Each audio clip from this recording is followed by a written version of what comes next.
क्या आप जानते हैं उत्तर प्रदेश के किस भाग में बसा है पौराणिक शहर रामगढ़?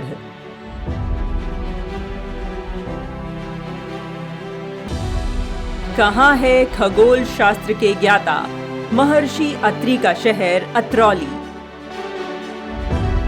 प्रभु श्री राम के गुरु ऋषि विश्वामित्र ने जन कल्याण के लिए कहाँ किया था यज्ञ? बलराम दाऊ ने कहाँ धोया था अपना हल और हथियार?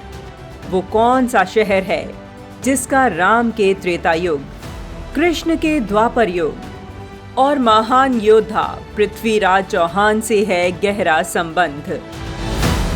इतिहास के इन्हीं पन्नों को खंगालते हुए पौराणिक धरोहरों की खोज में माटी की विरासत की ये यात्रा पश्चिमी उत्तर प्रदेश की है। माटी की विरासत अपनी यात्रा में पश्चिमी उत्तर प्रदेश के रामगढ़ पहुंच चुकी है। रामगढ़ नाम सुनकर कहीं आप असमंजस में तो नहीं हैं? असल में आज का अलीगढ़ ही 11वीं शताब्दी के तोमर वंश के राजा आनंगपाल के साम्राज्य का रामगढ़ क्षेत्र था।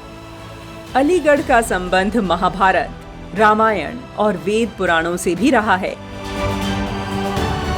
यह क्षेत्र इतिहास के अलग अलग कालखंडों में अलग अलग नामों से प्रचलित रहा है।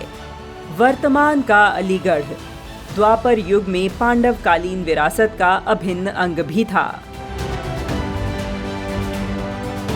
कहते हैं जब पांडव हस्तिनापुर से अपनी राजधानी तत्कालीन बुलंदशहर लेकर आए, तब अलीगढ़ भी उस क्षेत्र का हिस्सा था। उसी काल में भगवान श्री कृष्ण के बड़े भाई श्री बलराम ने इसी क्षेत्र में दैत्य कोल का वध किया था और इसी स्थान पर अपने हल और हथियार धोए थे। खुदाई के दौरान महाभारत कालीन कई साक्ष्य इस क्षेत्र से मिले हैं।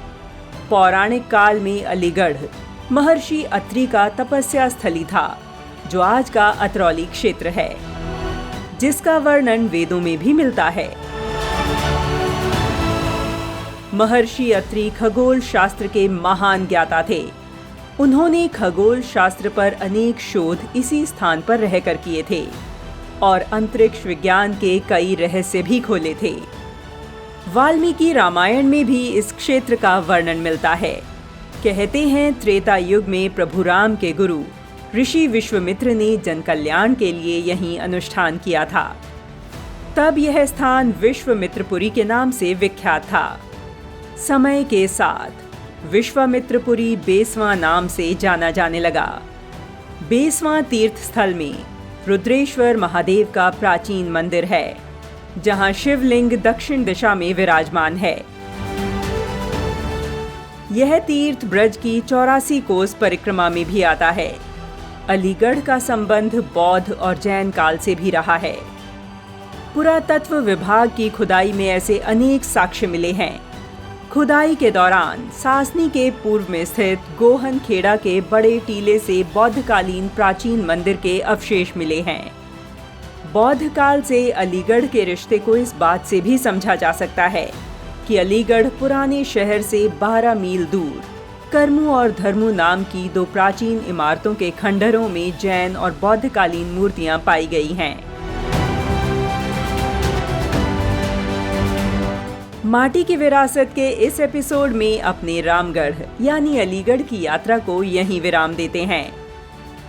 आप इंतजार कीजिएगा अगले एपिसोड का, जिसमें हम लेकर आएंगे कुछ ऐसे ही पौराणिक और रोचक तथ्य आपके लिए।